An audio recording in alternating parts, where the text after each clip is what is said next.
Audiovisual materials. What is audiovisual material?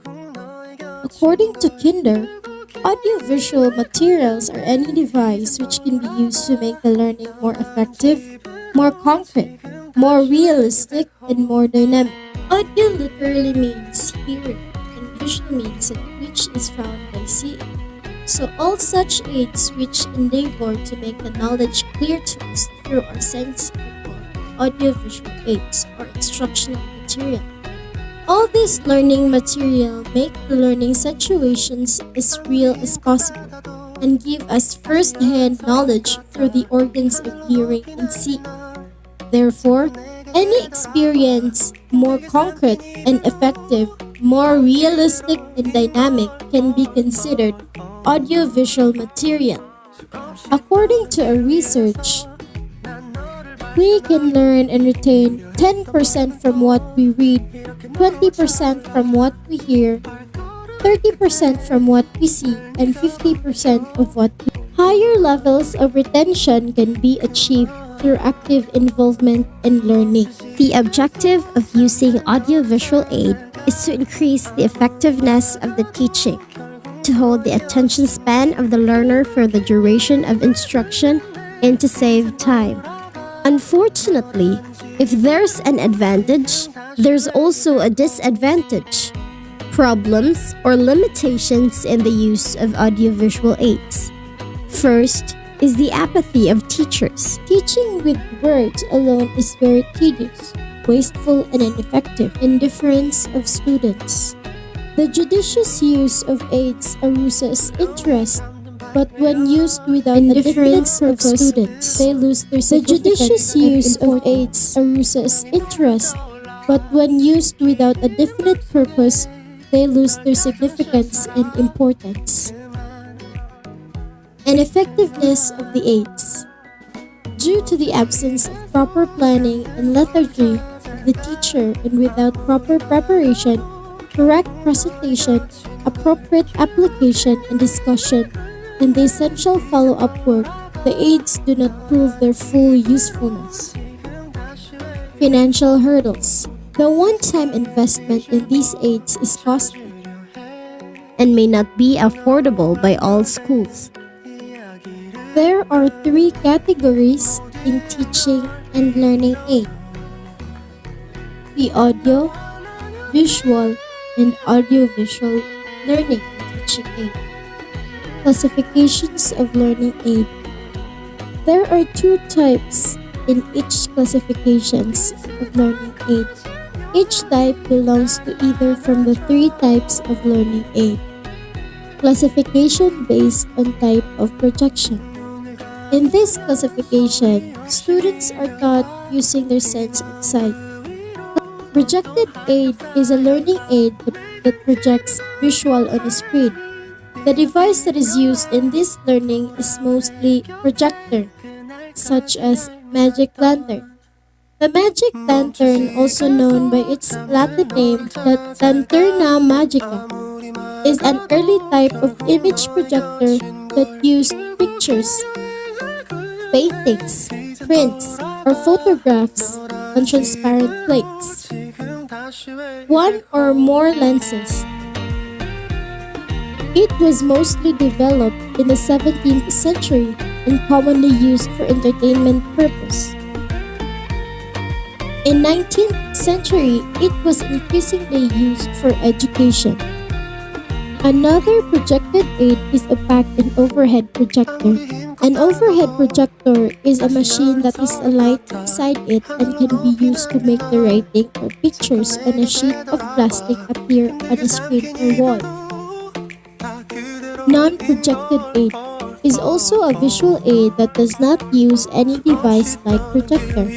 Example of this non-projected aid is display material, boards, photographs, different kinds of boards, and etc.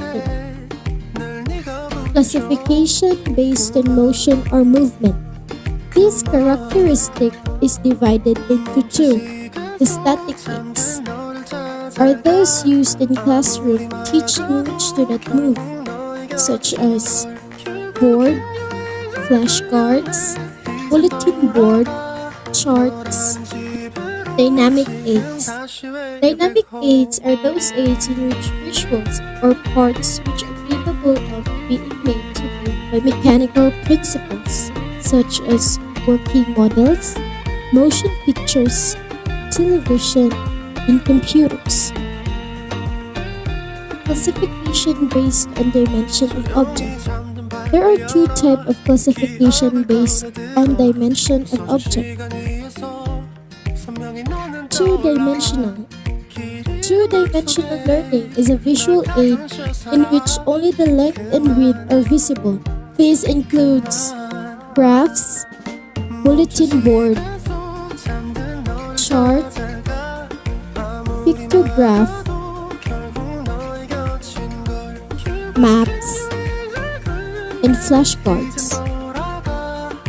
3D or three-dimensional. In this aid, length, height, and its depth are visible.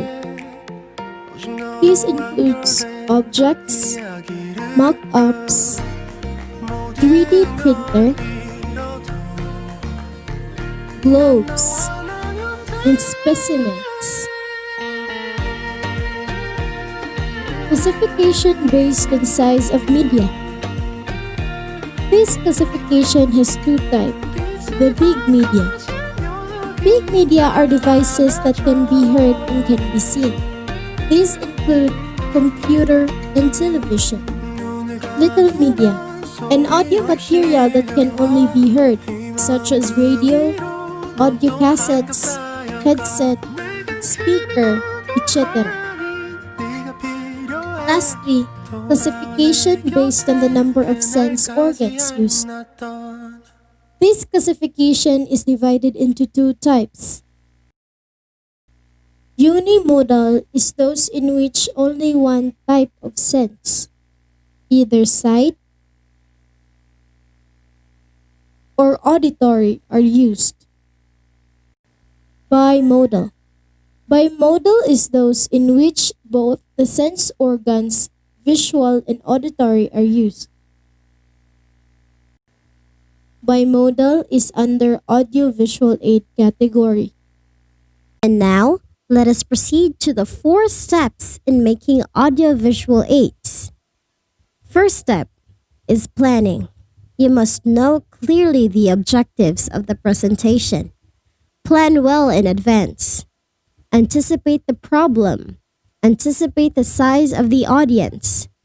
Think about the quality of material to be used, appropriateness to the subject, availability of facilities for its manner in which it is to be used. Second step is preparation. Select the convenient and comfortable place. Seating arrangement must be suitable. Make sure that all equipment are in working order before presentation. Prepare by rehearsing to make smooth presentation. Third step is presentation. Motivate the audience and stress key points they observe during the presentation. Present aids at right moment in proper sequence. Display only one aid at a time. Remove all unrelated materials. Stand beside the aid, not in front of it. And the fourth is evaluation. By providing discussion and feedback, evaluate the effectiveness audiovisual aids in the lecture. Thanks for watching!